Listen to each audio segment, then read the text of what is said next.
En plein cœur de l'été, le département de l'Aude et ses nombreux villages historiques aux maisons mitoyennes.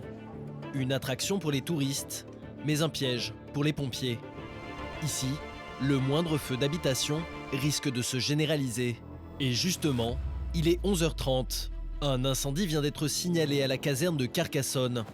Mathieu, 20 ans de service, prend la tête de ce groupe d'intervention incendie. Là, on part pour un feu d'habitation dans une commune à côté, avec des flammes qui sortent d'une fenêtre d'une chambre, avec peut-être une victime à l'intérieur. L'incendie se trouve à Arzins, un petit village situé à une quinzaine de kilomètres de Carcassonne. Il faut faire vite. À leur arrivée, les pompiers apprennent que l'habitante de la maison, une femme âgée, a déjà été évacuée par son fils. Elle est hors de danger. Un matelas aurait pris feu suite à un problème électrique et une importante fumée se dégage du premier étage. Problème, le gaz et la forte chaleur qui y règne le rendent inaccessible. L'air y est irrespirable. Mathieu décide d'équiper ses hommes avec des appareils respiratoires, les aéries. Ces systèmes vont permettre aux pompiers de s'approcher du foyer de l'incendie. Donc il y a un matelas, donc il faut le refroidir dans la pièce et ensuite l'enlever parce que ça a mis le feu au plancher. C'est bon? Mathieu doit maintenant pénétrer au rez-de-chaussée pour vérifier que le feu n'est pas en train de s'étendre. Regarde là-haut. Tu vois le plancher? Ouais. T'as tout qui tombe là, tu vois? Il faut faire vite. Dans ces petits villages, le risque de propagation aux autres maisons est particulièrement élevé. Armés de lances à incendie et protégés par leurs équipements, les premiers pompiers pénètrent à l'étage. À l'intérieur, le feu redouble d'intensité. Ils utilisent leurs lances à pleine puissance. Elles envoient jusqu'à 500 litres d'eau par minute. La situation semble bien engagée, mais à l'extérieur, c'est le scénario tant redouté par les pompiers. Oliva! Oliva! L'incendie se propage à la maison voisine. Ça a percé là? Ouais. C'est dans les combles. Ouais. Est-ce que tu veux qu'on fasse une recote sur ce toit? On la met à côté et on monte là-haut. Faites venir la deuxième échelle sur un CCF là. Il y a un deuxième binôme là. Présent. Oui là. Préparez-vous les gars. On est prêts. Le feu se développe très vite et menace maintenant tout le village. Michel! Il a pris à côté dans la grange, en toiture. Une deuxième équipe s'engage et progresse dans la maison en fumée. Allez les gars. La chaleur est étouffante.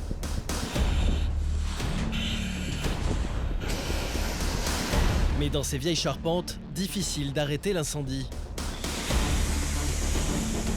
Les accès sont exigus et au cœur de cette fournaise, les pompiers doivent se relayer toutes les 10 minutes. C'est bon? Je vous avais mis de l'eau là-bas. Ouais. C'est la chaleur le plus chiant. En fait, il y a une chambre avec une pièce qui donne sur, je sais pas, un dressing ou quoi. Et en fait, c'est là que ça brûle. Sauf que le truc, c'est que vu que c'est tout en charpente, ça se propage.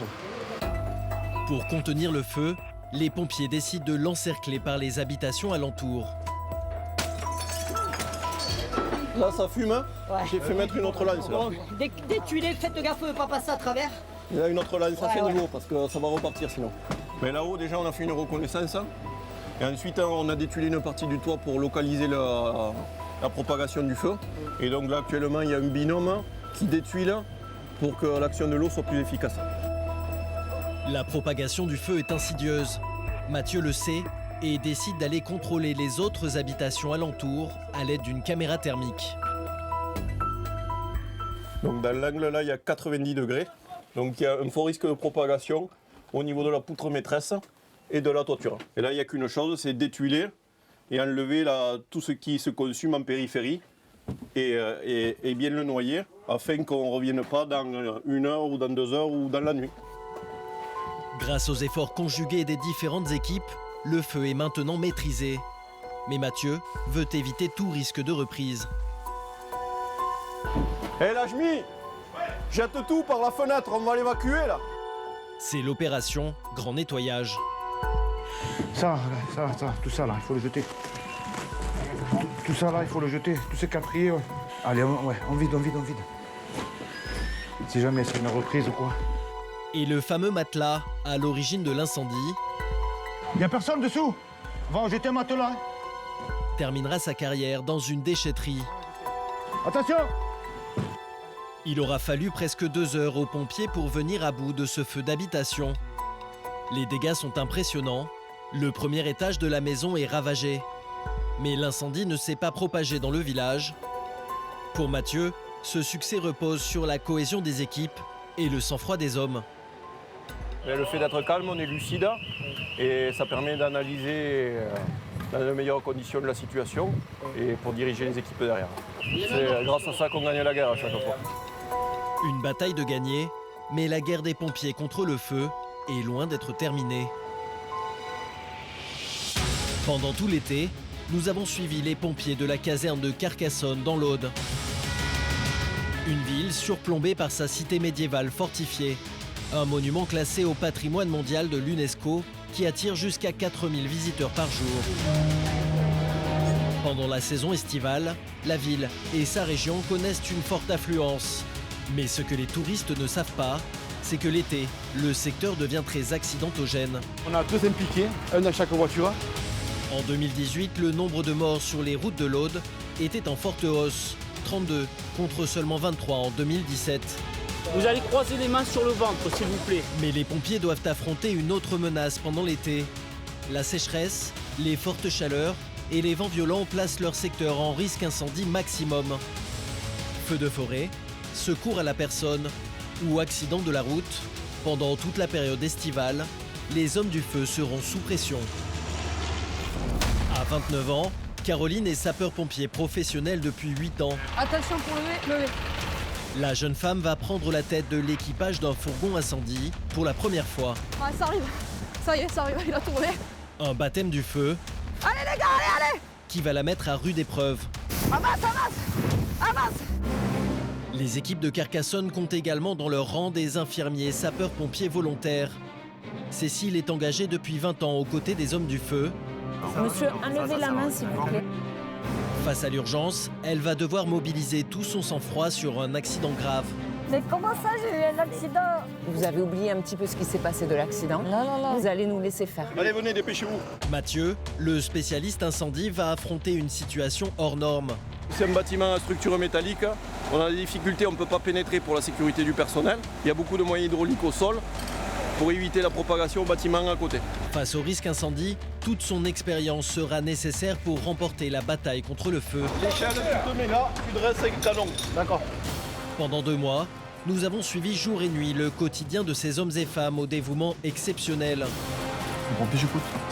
Immersion au cœur d'un été où la moindre étincelle peut provoquer d'énormes ravages.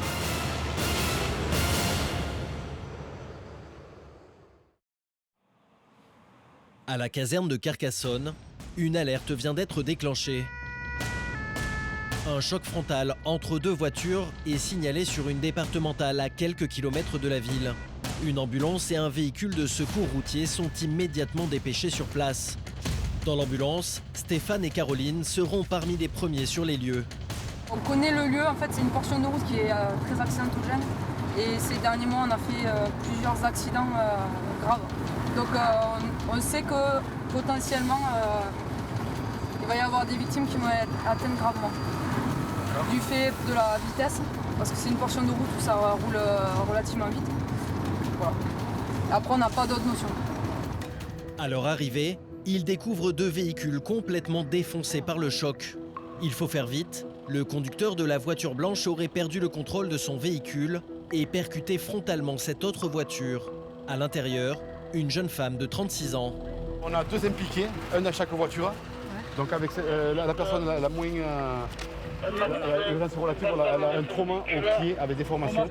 Son état est jugé peu préoccupant, mais celui du conducteur de l'autre voiture est beaucoup plus grave.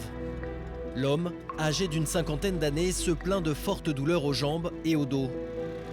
Plus problématique, il est coincé dans l'habitacle, impossible pour le médecin de l'examiner. Il faut absolument une ouverture. Ouais, c'est ça, lui il faut qu'il rentre, il ne peut pas rentrer, donc il faut vraiment une ouverture de porte.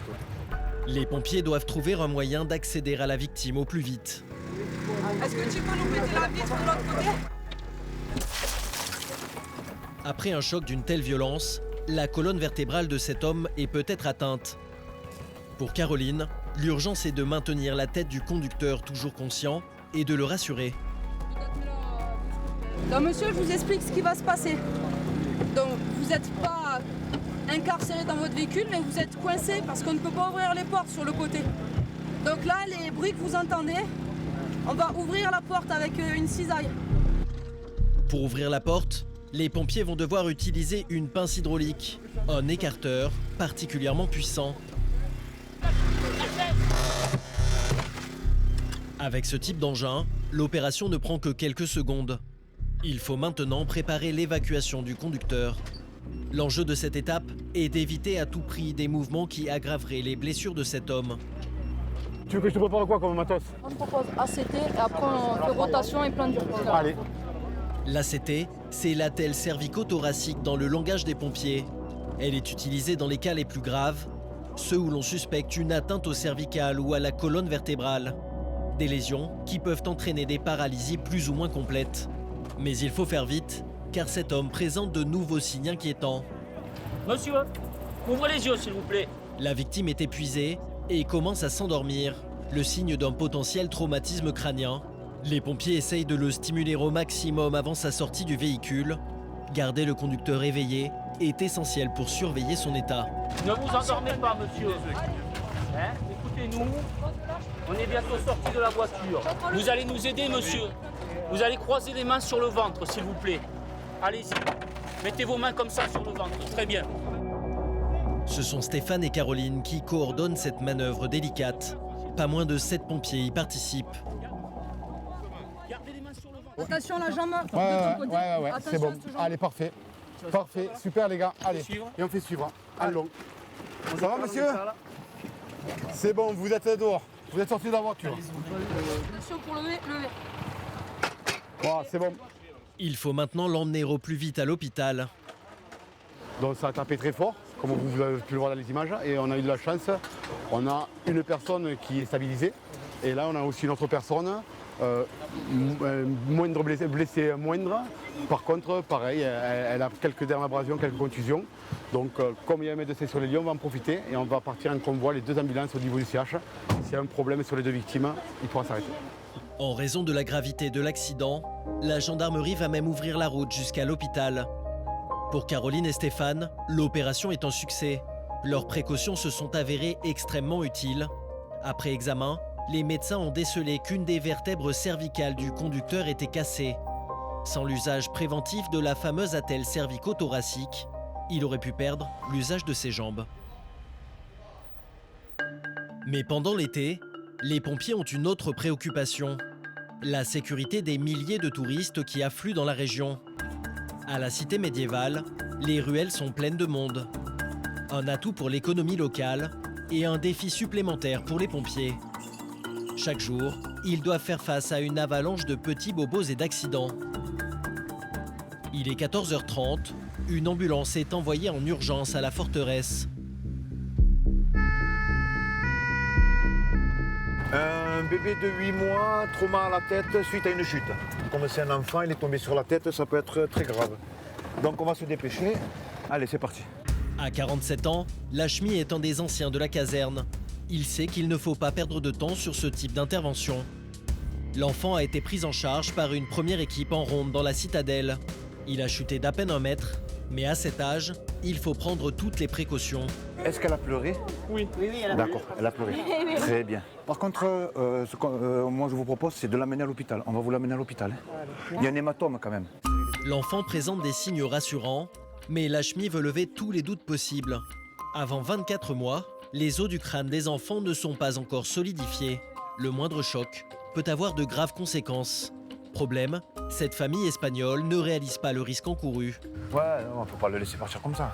C'est bien, non? On ne sait jamais. Il faut contrôler, madame. Il faut contrôler, ouais, il est petit. Il a, au niveau de la tête, c'est fragile un peu. On doit le contrôler. Voir un médecin.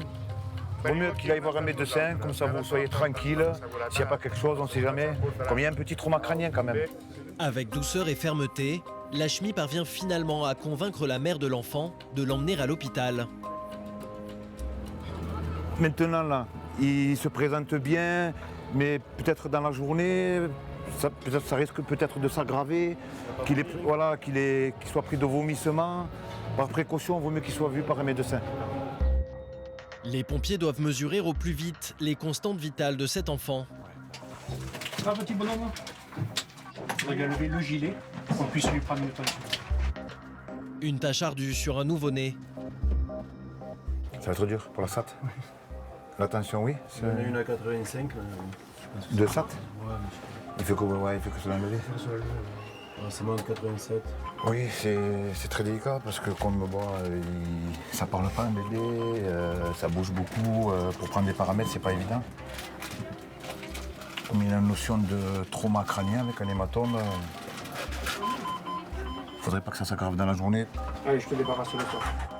L'enfant doit être vu par un médecin. Il va être conduit à l'hôpital. Et pour rendre l'expérience moins traumatisante, les pompiers ont leur petit secret.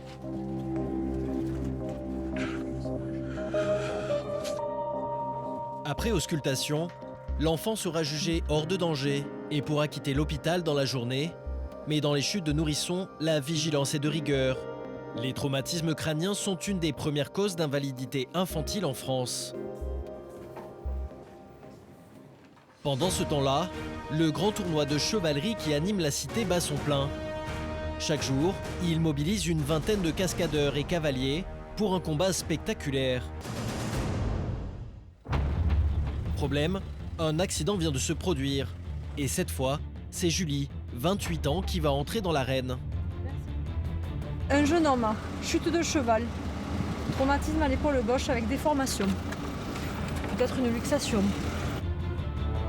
Julie est infirmière sapeur-pompier volontaire depuis 5 ans. Grâce à sa formation paramédicale, elle peut notamment administrer des antidouleurs par injection. Un atout lorsque les traumatismes sont particulièrement douloureux. À son arrivée sur les lieux, Julie découvre ce jeune homme d'une vingtaine d'années. C'est un comédien du spectacle et il souffre terriblement de l'épaule gauche. Allez, jeune homme, regardez-moi. Je suis l'infirmière, d'accord? Je m'appelle Julie, donc je vais vous perfuser. Bonsoir. Et on va soulager tout ça. J'aime pas les perfs. Ben, je suis désolée, il n'y a pas d'autre solution là. Si vous voulez qu'on vous calme. Malgré la douleur, le jeune homme se montre un peu réticent. Heureusement, Julie ne manque pas d'humour. Vous êtes un guerrier, un chevalier. Et le chevalier, ça peur de rien. Mais en déshabillant la victime pour la perfusion, Julie s'aperçoit que le problème est beaucoup plus grave. Oui, il y a des formations au niveau de là, ici. Là. Ouais. Ah oui, mais c'est pas. Oui, non, mais c'est pas. D'accord. C'est au niveau de. C'est la clavicule. C'est la clavicule, non? Non, c'est la clavicule qui est cassée. clavicule qui est cassée, Oui. ouais. C'est pas. Je pensais que C'est c'était pas une la luxation chromium. de l'épaule, d'accord. Une fracture de la clavicule est extrêmement douloureuse. Elle peut rendre le transport à l'hôpital très compliqué. Mais avant d'administrer les antidouleurs, elle doit prendre quelques informations. Combien vous pesez, monsieur? Vous pouvez me dire ça, s'il vous plaît? 91, la dernière fois que je me suis pesé. 91. Un élément important pour adapter les doses. Autre problème pour Julie, les antidouleurs à base d'opiacés causent parfois des gènes momentanés. Elle doit se montrer très attentive. Est-ce que la tête tourne, monsieur, ou pas là? Non, mais je me sens pas bien. Oui, mais vous êtes un peu dans les vapes là. Vous vous sentez un peu. Vomir. Ah, vous avez envie de vomir. Alors ça, par contre, c'est embêtant. On peut attendre un petit peu. Oui, on va attendre un petit peu. Le patient est nauséeux, impossible de le déplacer. Pourtant, son transport à l'hôpital est urgent. Les antidouleurs, tout juste administrés par Julie, commencent à peine à faire effet. C'est la douleur?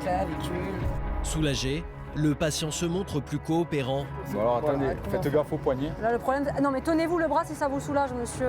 C'est bon, il se gère. C'est bon? Il arrive à se lever pour s'installer sur le fauteuil roulant des pompiers. Il va être immédiatement conduit à l'hôpital. On est parti. Sans les antalgiques de Julie, le jeune homme aurait terriblement souffert au moindre mouvement, ce qui l'aurait rendu intransportable. Le monsieur a chuté, et il y a une fracture avec déformation de la clavicule, donc une douleur qui est assez importante, que j'ai calmée et que je vais continuer de calmer dans l'ambulance le temps d'arriver à l'hôpital aux urgences. Voilà. C'est là que l'intégration d'infirmiers dans les équipes joue son rôle à plein. Est utile. ouais, un petit peu, ouais. Mais écoute, on soulage pour qu'en tout cas le transfert et la mobilisation se passent au mieux pour la victime. Et à son arrivée à l'hôpital, sous l'effet des médicaments, le jeune homme a même retrouvé le sourire et plaisante. Un jeune chevalier. Sous l'œil complice des pompiers. S'est pété la clavicule et transporté à Carcassonne. Son bras sera ensuite immobilisé pendant 6 semaines afin de permettre sa guérison.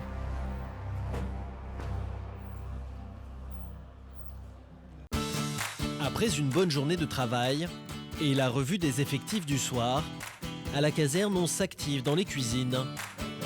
Des moments conviviaux pour relâcher la pression. Mais aussi des repas nourrissants, car ici, pour Mathieu et ses collègues, les nuits sont souvent longues. Il est 20h, le dîner commence à peine, qu'une alerte incendie se déclenche. L'équipe de Carcassonne est appelée pour un départ de feu situé dans une usine de retraitement des déchets en périphérie.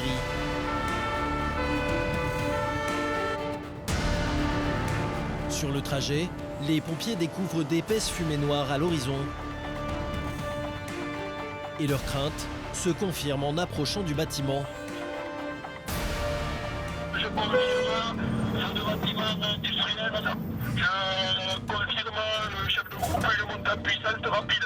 Terminé. Le message est clair, Mathieu appelle immédiatement des renforts. L'incendie prend dans un gigantesque entrepôt et leurs 2 camions ne seront pas suffisants pour l'éteindre. Allez, venez, dépêchez-vous. Le temps presse, le feu a pris dans ce bâtiment. 3000 mètres carrés et des centaines de tonnes de déchets à l'intérieur. L'échelle, tu te mets là. Là où tu te mets là, tu dresses avec le talon. D'accord. Pour Mathieu, la priorité est de refroidir la toiture à l'aide d'une lance incendie placée sur la grande échelle.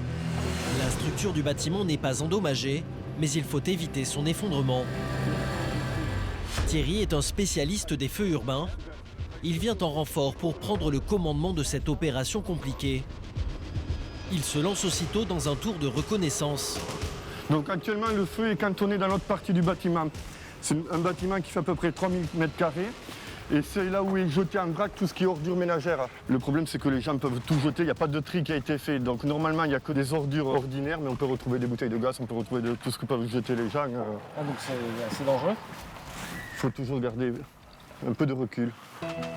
L'opération s'annonce périlleuse, mais Thierry a son plan de bataille bien en tête. Récupère les camions qui arrivent. Le premier qui arrive, tu le mets ici. Le deuxième qui se présentera, je veux qu'il vienne derrière, qu'il vienne ici. L'échelle. L'échelle, on la met ici. Ça marche, je le gère. Allez, ça marche. À l'intérieur du bâtiment, les températures montent très vite. De plus en plus de fumée s'échappe. C'est ce que l'on appelle l'effet cocotte-minute. Les pompiers ne peuvent pas pénétrer dans l'entrepôt. Ouais, c'est le cœur du feu, ouais, c'est ça. Ouais. On est vraiment dans le cœur. Et en fin de compte, le bâtiment est super grand, donc on a du mal à atteindre le milieu. Les premiers renforts se présentent. C'est Mathieu qui les accueille. Tu vas suivre là, et tu vas faire le tour, et tu vas venir avec moi, je vais te montrer la mission. Une nouvelle échelle va être dressée en urgence. Mais Mathieu doit se montrer très prudent. Vu que c'est un bâtiment à structure métallique, on a des difficultés, on ne peut pas pénétrer pour la sécurité du personnel. Et il y a un fort potentiel calorifique à l'intérieur, donc avec un fort rayonnement. Donc pour le moment, il y a beaucoup de moyens hydrauliques au sol pour éviter la propagation au bâtiment à côté. Pour accéder au feu, les pompiers percent un trou à l'arrière du bâtiment. Mais la progression est difficile et le combat loin d'être gagné. Et le problème, c'est que on envoie de l'eau sur le combustible, et comme c'est des ordures ménagères où il y a beaucoup de papier, l'eau a du mal à pénétrer en profondeur. Et comme on ne peut pas, par rapport à la sécurité, rentrer dans le bâtiment, on continue à envoyer de l'eau en attendant de baisser en température et ce que les engins mécaniques puissent rentrer, remuer un peu toutes ces ordures pour le traiter en profondeur. Pas moins d'une quarantaine d'hommes sont maintenant mobilisés. L'incendie est attaqué de tous côtés. La stratégie d'encerclement de Thierry commence à porter ses fruits. Parce que le feu va être cantonné dans la zone de transfert. Là, c'est favorable maintenant que toutes les lances sont en œuvre. La situation est favorable. On n'a pas écarté à 100% tous les risques de propagation au bâtiment entier, mais on n'en est pas loin, ouais. C'est en bonne voie. Les pompiers sont à pied d'œuvre depuis un peu plus de 4 heures. La température à l'entrée du bâtiment s'est refroidie. Une opportunité pour attaquer le cœur du foyer se présente enfin. Là, on va utiliser la lance canon à 1000 litres minute. Là, on aura un jet direct sur le foyer sans avoir à s'approcher. Donc on ne craint pas le flux thermique et on va envoyer directement l'eau sur le foyer à l'aide du canon. En moins d'un quart d'heure, 12 000 litres d'eau vont éteindre le foyer de l'incendie. La bataille contre le feu est gagnée, mais les hommes vont devoir rester toute la nuit pour continuer d'arroser et éviter une reprise de l'incendie.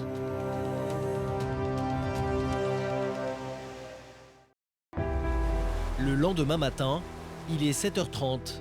Thierry a prévu une petite collation pour ses collègues. La fatigue marque les visages. Toute la nuit, ces pompiers sont restés en surveillance. Très bien, gros problème de désenfumage. Ouais. On a mis au moins 4 ou 5 heures pour désenfumer la totalité. Après ça s'est bien passé, après nickel. Grâce à leur ténacité, l'incendie n'a pas repris et le tour de reconnaissance de Thierry lui donne pleine satisfaction. Les gars ont bien travaillé, ouais, le feu est en bonne voie. Après c'est des feux de masse, donc ça va durer plusieurs heures et même peut-être très certainement plusieurs jours. Qu'est-ce qu'on va faire là? Là l'idéal c'est de pouvoir tout sortir, tout étaler et éteindre au fur et à mesure. Un travail de l'ombre qui gardera une partie des équipes de Carcassonne mobilisées. Pourtant, quelques heures plus tard, les pompiers sont appelés en urgence. Un accident de la route a eu lieu à quelques kilomètres de là. C'est Cécile, infirmière pompier volontaire, qui s'en charge. On part pour un accident d'une VL toute seule, d'une voiture toute seule qui a fait plusieurs tonneaux. Et avec beaucoup de moyens engagés d'emblée. Donc il y a 4 victimes dont on ignore encore l'état. Et beaucoup de moyens engagés parce que c'est une route qui est très accidentogène. Il y a déjà eu de nombreux accidents avec des blessés graves, voire des gens décédés. Il faut faire vite. Le signalement est flou et ne dit rien de l'état des 4 victimes. Mais à son arrivée, Cécile n'en trouve qu'une seule, allongée sur le talus. Bonjour monsieur, je suis Cécile, je suis l'infirmière. Il s'agit d'un jeune homme, il est couvert de sang et très choqué. Alors dites-moi, vous étiez attaché? Non mais rien à voir, il n'y a pas de carton, il n'y a rien eu. Il ne se souvient de rien et c'est très inquiétant. Une perte de mémoire est un symptôme de traumatisme crânien. En pleine ligne droite, ce jeune homme a perdu le contrôle de son véhicule et fait plusieurs tonneaux. La voiture est complètement détruite. Comment ça, il n'y a pas eu de carton? Dites-moi. Ah putain, ça me presse. Là, au niveau du cœur, ça va plus. Un nouveau signe inquiétant. Cécile veut l'ausculter au plus vite et décide de découper son t-shirt. Vous me bougez pas, bougez pas. Non, monsieur. Ne déchirez pas ça. Non, monsieur. Le jeune homme est incohérent et refuse les soins. Cécile décide de le calmer avec des antidouleurs. On va d'abord le perfuser. Aux alentours, la situation est confuse. De nombreux voisins se sont rendus sur les lieux et confirment la présence de 3 autres passagers. Les gens qui se sont plantés, il y avait 2 jeunes filles dont une mineure et c'est le frère du conducteur. Mais ces 3 personnes restent introuvables. Un problème pour les pompiers. Emmanuel est en charge des opérations. Son urgence, les retrouver. Tous les gens qui ne sont pas occupés maintenant, là, vous venez avec moi. Ce qu'on fait pour l'instant, on a qu'une seule victime. D'après cette personne-là, il y aurait 2 ou 3 autres personnes qui seraient impliquées. Je ne sais pas si c'est vrai ou pas. On va faire un rayon de 100 mètres autour de l'accident pour voir s'il y a effectivement quelqu'un. Allez, c'est parti. Un rayon de 100 mètres autour de l'accident. OK ? Les pompiers doivent vérifier tous les fourrés alentours. Sur un accident, les victimes peuvent être propulsées à plus d'une dizaine de mètres de leur véhicule. De son côté, Cécile fait face à une situation inquiétante. Le jeune homme est agité, il refuse les soins, mais court pourtant un très gros risque. Monsieur, écoutez-moi. Écoutez, non, bougez pas. Regardez, vous me regardez. Vous voyez bien, ça va. Non, vous inquiétez pas. Monsieur, pourquoi tout ça? Monsieur, écoutez-moi. Si, ça va. Vous allez nous laisser faire. Je pense que vous avez oublié un petit peu ce qui s'est passé de l'accident. Non. Vous allez nous laisser faire, d'accord? Il ne prend pas conscience de la situation et se montre très difficile à prendre en charge. Il y a un gros traumatisme. L'arrivée d'une équipe d'urgentistes est un soulagement pour Cécile. Il faut transporter ce jeune homme au plus vite à l'hôpital. Je vous coupe le t-shirt, monsieur. C'est pas grave, non, là c'est pas grave. On est obligé. En pleine agitation, le jeune homme est pourtant traversé par un éclair de lucidité. Où est mon frère? Je veux voir mon petit frère, s'il vous plaît. Mais le temps presse et les secouristes doivent mesurer ses constantes vitales pour le transporter à l'hôpital. Monsieur, Non. monsieur, enlevez la main, s'il vous plaît. Merci. C'est vous, mon petit frère. La victime confirme qu'il y avait bel et bien des passagers dans son véhicule, mais il reste introuvable. Les pompiers vont alors faire une découverte surprenante. C'est les 3 jeunes à la clé. Oui, c'est oui. Je sais pas pourquoi il veut tirer tout seul. Ah, parce que lui, il dit qu'il est avec du bon et voilà. D'après ces témoins, les 3 passagers seraient en fait ces 3 jeunes, qui par peur des gendarmes préfèrent rester à l'écart. Un pompier part s'assurer qu'ils n'ont rien, mais aucun d'eux ne veut reconnaître son implication dans cet accident. On se met en place. Ok. Vous avez rien mieux. Rien du tout. Ça marche. Pour Emmanuel, le chef des opérations, ce nouvel élément signifie la fin des recherches. Ils sont partis, hein, les 3. Hein. Ils sont montés juste. Ils sont partis. Hein. Les 3 sont partis, ils ont été vus par madame, ils ont été vus par monsieur. Et moi j'ai 2 témoins là-bas aussi qui me disent qu'ils ont vu partir des gens. Non mais c'est sûr. Donc il n'y a pas de victimes à chercher maintenant. On est d'accord. Les 3 jeunes ont quitté les lieux, un comportement inconscient qui excède Emmanuel. Le problème c'est être sûr quoi, la levée de doute, parce que vous imaginez bien que si jamais on en oublie un, qu'on le retrouve demain, c'est plus la même intervention. Et là on engage directement notre responsabilité. Quant au jeune blessé, il est maintenant prêt à être transporté. Mais comment ça, j'ai eu un accident? Ses constantes vitales sont rassurantes, mais il montre toujours des signes inquiétants. C'est une victime qui est très touchée là. Alors, elle a un gros traumatisme crânien, c'est pour ça qu'elle fait que répéter les mêmes choses. Donc c'est assez compliqué pour nous, parce qu'elle nous demande sans cesse la même chose et par contre elle ne répond pas à nos questions. Les pompiers vont l'évacuer avec la plus grande minutie. Les gars, on se met en place. Hein. Après un tel choc, la colonne vertébrale est peut-être touchée. Équipier, êtes-vous prêt? Prêt au pied. Attention pour lever, levez. De son côté, Cécile essaye de maintenir un lien rassurant avec la victime. Monsieur, écoutez-moi. Votre tête, elle a tapé. Vous ne vous rappelez pas de tout. Faites-nous confiance. Garder la victime éveillée et connectée avec la situation, le meilleur moyen de surveiller son état. C'est compliqué, mais il faut rester toujours très calme parce qu'il n'y peut rien en fait. Sa tête a tapé et donc il a des lésions cérébrales qui font qu'il est répétitif. C'est pour ça qu'on va aller rapidement faire un scanner cérébral pour voir ce qu'il en est exactement. Ce jeune homme pourra s'estimer très chanceux. À son arrivée à l'hôpital, hormis quelques contusions, les examens ne révéleront pas de fracture et son traumatisme crânien sera sans séquelles.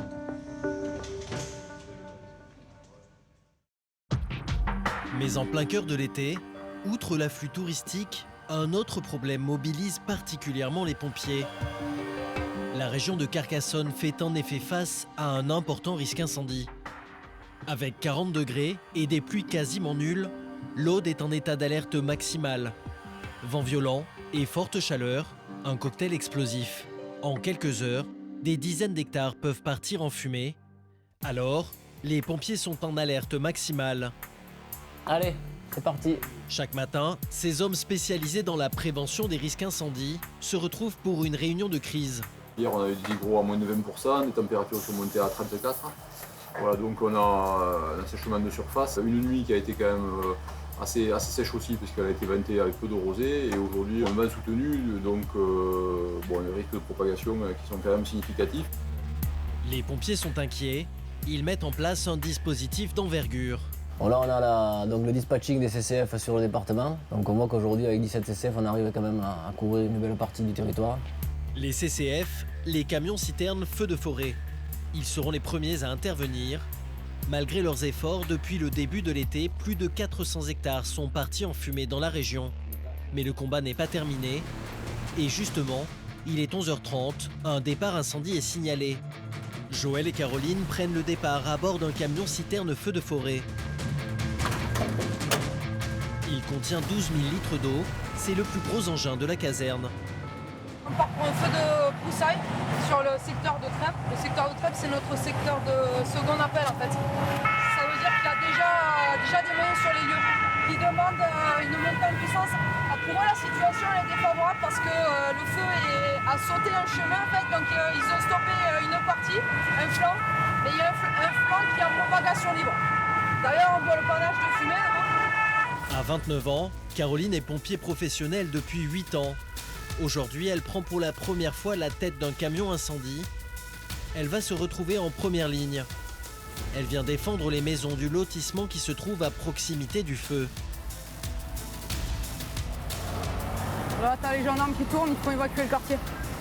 Mais à son arrivée, Caroline s'aperçoit que le feu n'est pas immédiatement menaçant. Ce qui l'inquiète en revanche, c'est la curiosité des habitants et la présence de nombreux enfants. Je pense que ça serait bien si vous rentriez dans les maisons pour fermer les portes et les fenêtres parce qu'il va y avoir de la fumée. Allez, il faut rentrer. Les fumées d'un incendie sont particulièrement toxiques. Leur inhalation peut provoquer des brûlures des voies aériennes ou de graves détresses respiratoires. Ouais, ne restez pas dehors, bonjour. Soit allez chez les voisins, soit vous restez dans la maison, vous fermez les portes et les fenêtres. D'accord ? Mais pendant qu'elle avertit la population, Caroline reçoit un appel radio urgent. Là, je viens de passer le front de feu. Je pense qu'on ne sera pas utile là où vous êtes, hein, que vous me suivez, vous montez direction de l'Or, Minervois. Il y a un autre domaine en dessous qui est menacé. Vous me suivez, reçu. Reçu, je te confirme que les maisons ne sont pas menacées. La lutte contre les incendies ressemble parfois à une partie de cache-cache. Il suffit d'un vent tourbillonnant et le feu peut partir dans toutes les directions. Et dans celle de Caroline, le panache de fumée prend une allure inquiétante. Tu vois en bas là où ça commence à prendre ses blancs et ça va devenir très rapidement. Ça montre l'intensité du feu. On va fermer les fenêtres, on va couper l'aération. C'est bon ? Au feu, le risque d'intoxication pour les pompiers est extrêmement élevé. Leur seule protection, la cabine hermétique des camions. Ne t'arrête pas là, Joël, traverse. Parce que là, on est dans le... Caroline est inquiète. En arrivant à son point de rendez-vous, elle réalise que la situation a dégénéré. Sur place, elle retrouve le commandant des opérations. Qu'est-ce que tu veux qu'on fasse ? Il faut se mettre là, il ne faut pas qu'il monte là. Là, on fait une ligne d'arrêt alors. Ouais, il faut l'arrêter là. Mais en quelques secondes, fumée, forte chaleur, le feu arrive à toute vitesse. Caroline doit réagir sans tarder. On va sortir une longueur, Joël, il y en aura assez. Une longueur. L'équipage de Caroline trouve à peine le temps de déployer la lance incendie. Allez, allez, allez, allez. Que les flammes sont déjà face à eux. Allez les gars, allez, allez. La jeune femme utilise alors sa lance à pleine puissance. Tiens le cul, tiens le chaud. Près de 500 litres d'eau par minute. Avance, avance, avance. Caroline ne cédera pas un pouce de terrain. Le combat dure à peine un quart d'heure, mais elle et son équipage en sortent victorieux. On a eu chaud, mon gars. On a vraiment eu chaud. Le feu a dévoré ce champ en un rien de temps. Tiens, tiens, stop. Colle, tire ce tuyau, s'il te plaît. Tire. Ouais, okay. Tire, tire, tire. Le souffle court.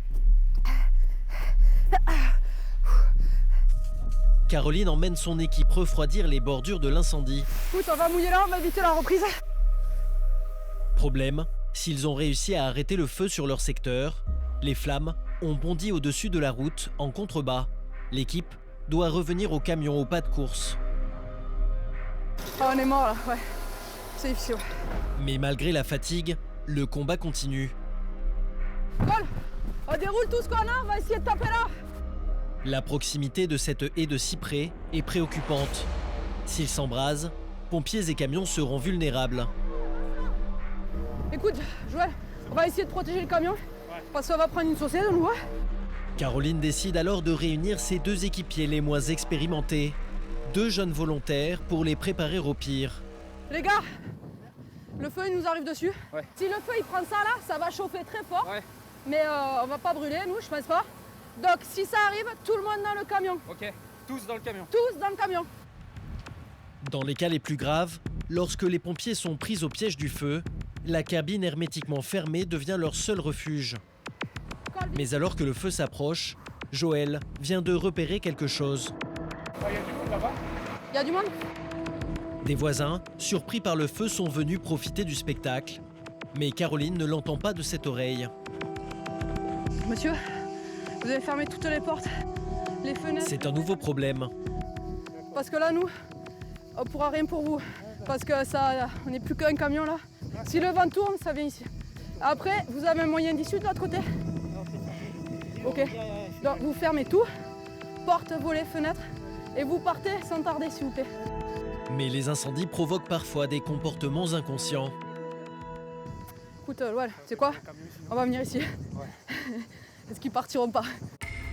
En plus d'arrêter la propagation du feu, Caroline doit aussi protéger ses maisons et leurs habitants. Ah, ça arrive. Ça y est, ça arrive, il a tourné. Il ne reste que quelques minutes pour déplacer leur camion. Il est juste derrière la pinède là. Il est en train de remonter. Et là en fait on va monter au niveau du virage. Là il y a 2 villas. On va se mettre en défense de points sensibles au niveau des villas. Le feu progresse très vite et se montre de plus en plus menaçant. Il est là. Ça là, ça brûle super vite. Là, c'est grosse pression pour les équipes là. Bah ouais, quand même, ouais. En fait, le feu est plus gros que nous. On est rôtis. On est rôtis. Caroline et son équipage vont prendre position. Ils défendront les maisons coûte que coûte. Mais face à l'ampleur du feu, leur seul camion risque d'être insuffisant. Si il passe à côté, tant mieux, mais là on peut plus rien faire. On est dépassé. Mais heureusement, l'arrivée d'importants renforts terrestres et aériens va changer la donne. C'est maintenant un détachement d'une quarantaine de pompiers qui s'est formé. Tous les moyens disponibles se mettent en place pour arrêter l'incendie. Là, on est prêt. Si le vent tourne et que le feu vient là, on est prêt. Le camion est alimenté dans la piscine. Donc là, en fait, l'objectif, c'est pas d'arrêter le feu, c'est de protéger toutes les maisons qui sont ici. Mais après quelques reconnaissances, ce sont les moyens aériens qui entrent en action. Ouais, tu mets ton personnel en sécurité, tu fais reculer tout le monde. Au sol, les pompiers se regroupent pour ne pas être pris sous le déluge. Les Canadair emportent jusqu'à 6000 litres d'eau dans leur soute. Mieux vaut ne pas se trouver dans la zone de largage.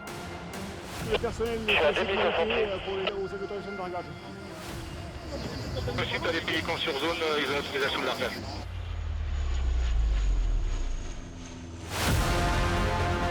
L'action des Canadair est particulièrement efficace sur les feux de forêt. En quelques minutes, ils vont stopper l'incendie. Pour Caroline et ses collègues, le balai des avions est un soulagement. On a repris les couleurs. Ça va.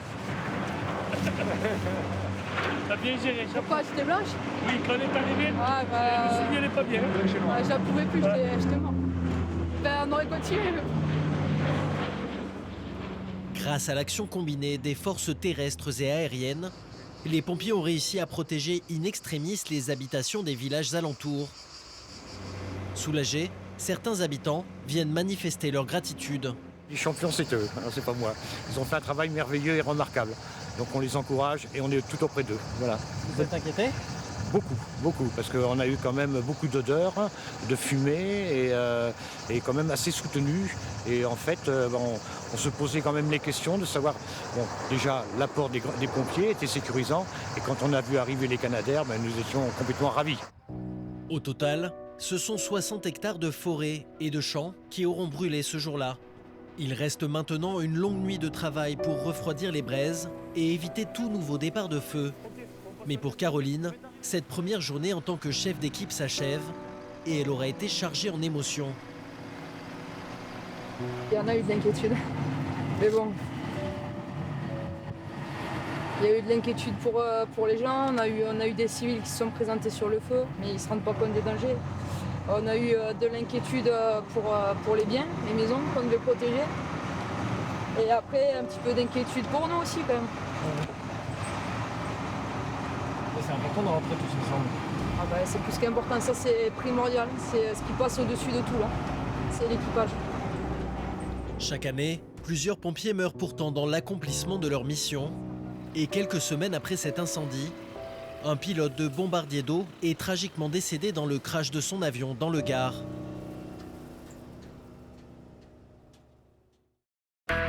Parmi le quotidien des pompiers, certaines opérations nécessitent des compétences particulières, comme celle du GRIMP, le groupe de reconnaissance et d'intervention en milieu périlleux.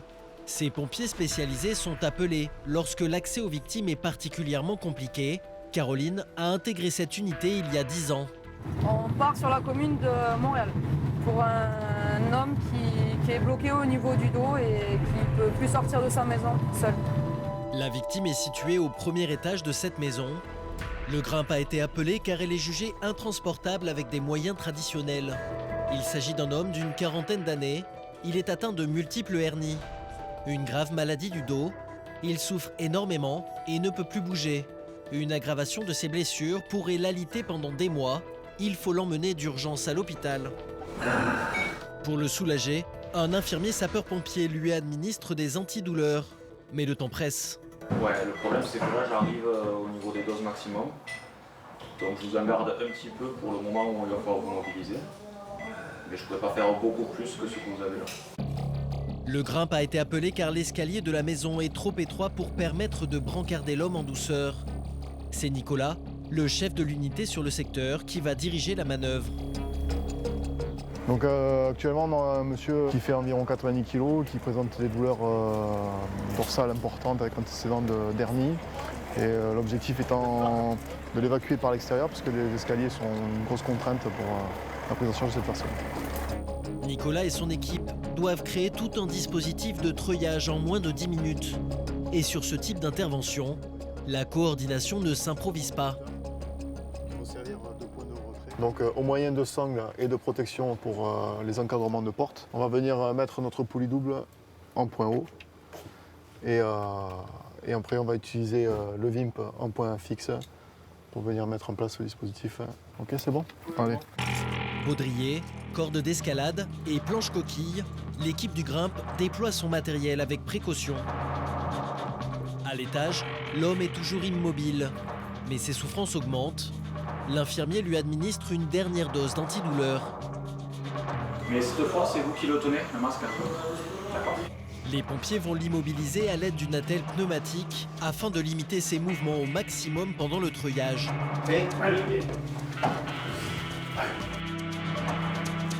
Au même moment, Caroline prépare les nœuds et la poulie qui vont permettre l'évacuation de la victime. Sans ce système, impossible de descendre l'homme en douceur. Alors, je vous propose de faire un demi-tour à la victime de manière à sortir les pieds d'abord et retenir la partie tête. L'opération est extrêmement délicate. Pendant une poignée de minutes, la victime sera suspendue au moyen de cette seule corde. Nicolas est concentré. La victime doit rester parfaitement parallèle au sol et ne pas être secouée pendant la descente. Allez. Alors, il va vérifier chaque détail de l'évacuation. C'est bon? Allez, traction. C'est le moment le plus compliqué. La cohésion entre les pompiers doit être parfaite pour assurer la descente la plus douce possible. On pivote doucement. L'un d'eux s'est hissé sur le camion pour assurer la descente. Olive, tu peux libérer doucement. Le système fonctionne parfaitement. La descente est assurée tout en douceur. Allez, encore. 1 mètre au sol, du mou sur la charge. L'homme a été évacué avec succès, mais malgré les antidouleurs, il souffre encore terriblement. Les pompiers ne perdent pas une minute et l'amènent aussitôt vers l'ambulance. C'est quelqu'un qui a beaucoup souffert, maintenant ça va mieux et on va le transporter à l'hôpital pour voir un médecin, pour voir ce qui se passe exactement. Allez, bonne route les gars. Ouais. Grâce à l'intervention du GRIMP, cet homme a pu être évacué puis acheminé vers l'hôpital avec le moins de souffrance possible. Un soulagement pour sa compagne. Merci beaucoup. Bonne journée. Au revoir. Il n'y a pas de traitement miracle contre les problèmes de hernie, mais à l'hôpital, l'homme pourra recevoir enfin des injections de corticostéroïdes, seul traitement antidouleur efficace en cas de crise aiguë. Au plus proche des gens et de la souffrance, dans l'urgence ou face au feu, en 2018, les équipes de la caserne de Carcassonne sont intervenues plus de 7000 fois sur leur secteur.